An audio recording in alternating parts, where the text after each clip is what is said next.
अयोध्या के राम मंदिर में 22 जनवरी 2024 को रामलला अपनी गद्दी पर विराजमान हो जाएंगे। इस बीच राम भक्त कोठारी बंधुओं की चर्चा बहुत तेजी से हो रही है।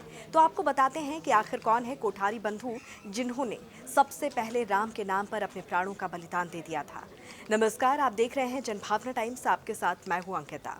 आज से 33 साल पहले 2 नवंबर 1990 की वो तारीख जब राम मंदिर का आंदोलन अपने चरम पर था। उस समय देश के कोने कोने से लाखों की संख्या में कार सेवक सरकारी बाधाओं को तोड़ते हुए अयोध्या पहुंच रहे थे। युवा स्टूडेंट्स, स्वयंसेवक, महिलाएं, लड़कियां, बुजुर्ग, मानो सभी ने अयोध्या पहुंचने की ठान ली थी। मंदिर आंदोलन के नायक अशोक सिंघल के आह्वान पर लाखों कार सेवकों का जमावड़ा अयोध्या में लग चुका था।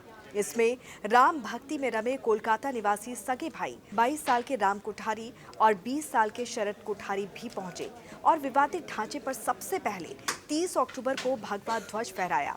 उस समय अशोक सिंघल, उमा भारती, रितंबरा, विनय कटियार सहित वीप से जुड़े तमाम संतों की जमात अयोध्या में मौजूद थी।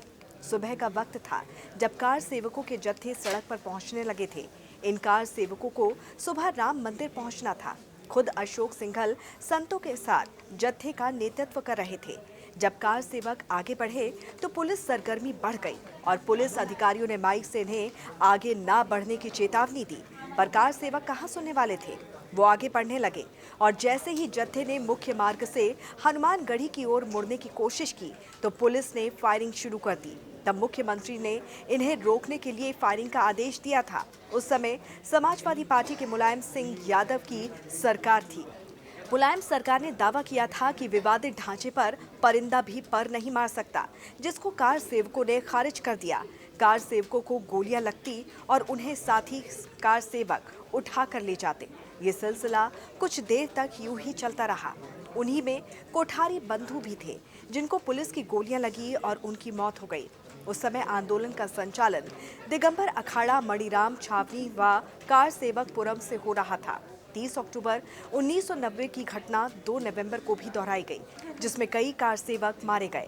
लेकिन कार सेवक अंततः विवादित ढांचे तक पहुंच गए और तोड़फोड़ भी करने में कामयाब रहे। इन्हीं में से कोठारी बंधुओं की चर्चा आज भी हो रही है। 23 साल के राजकुमार कोठारी और 20 साल के शरद कोठारी दोनों ही भाई कलकत्ता में संघ से जुड़े हुए थे। जैसे ही कार सेवा की घोषणा हुई, वैसे ही वो अपने पिता हीरालाल कोठारी से अयोध्या आने की जिद करने लगे। लेकिन उसी साल दिसंबर में उनकी बहन पूर्णिमा कोठारी की शादी भी तय थी। ऐसे में परिवार ने कहा कि दोनों में से कोई एक आंदोलन में जाए और दूसरा विवाह की तैयारी करे। लेकिन बहन की शादी में लौटने का वादा करके वो दोनों ट्रेन से चल पड़े। वहीं वाराणसी में ट्रेन सेवा बंद कर दी गई थी और अयोध्या के रास्ते भी बंद थे। वो दोनों किसी तरह से टैक्सी से आजमगढ़ पहुंचे और उसके बाद करीब 200 किलोमीटर पैदल चलकर 30 अक्टूबर 1990 को अयोध्या पहुंचे। आंदोलन का पहला चरण 30 अक्टूबर से ही शुरू हुआ था। राम भक्त दोनों भाई विवादित ढांचे के गुंबद तक पहुंचे और सबसे पहले भगवा फहराकर मुलायम सिंह यादव सरकार की चुनौती की हवा निकाल दी। हालांकि उन्हें इस दौरान पुलिस की लाठियां भी खानी पड़ी। इसके बाद अगले चरण में 2 नवंबर को दोनों भाई बजरंग दल के संस्थापक अध्यक्ष विनय कटियार की अगुवाई में फिर से सड़क पर निकले। इस दौरान पुलिस ने फायरिंग शुरू कर दी। तभी दोनों भाई एक मकान में छिप गए। कहा जाता है कि पुलिस अधिकारी ने शरद कोठारी को घर से पकड़कर बाहर निकाला और सड़क पर खड़ा करके गोली मार दी। और जब उसे बचाने के लिए बड़ा भाई राजकुमार आया तो उसे भी गोली से भून दिया गया। 4 नवंबर को जब सरयू तट पर दोनों का अंतिम संस्कार किया गया, तब कार सेवकों का बड़ा हुजूम जमा हुआ था। दोनों कोठारी बंधु का नाम मंदिर आंदोलन के इतिहास में हमेशा के लिए दर्ज हो गया। इस पर आपकी क्या राय है, जरूर बताइए। जुड़े रहिए जनभावना टाइम्स के साथ। नमस्कार।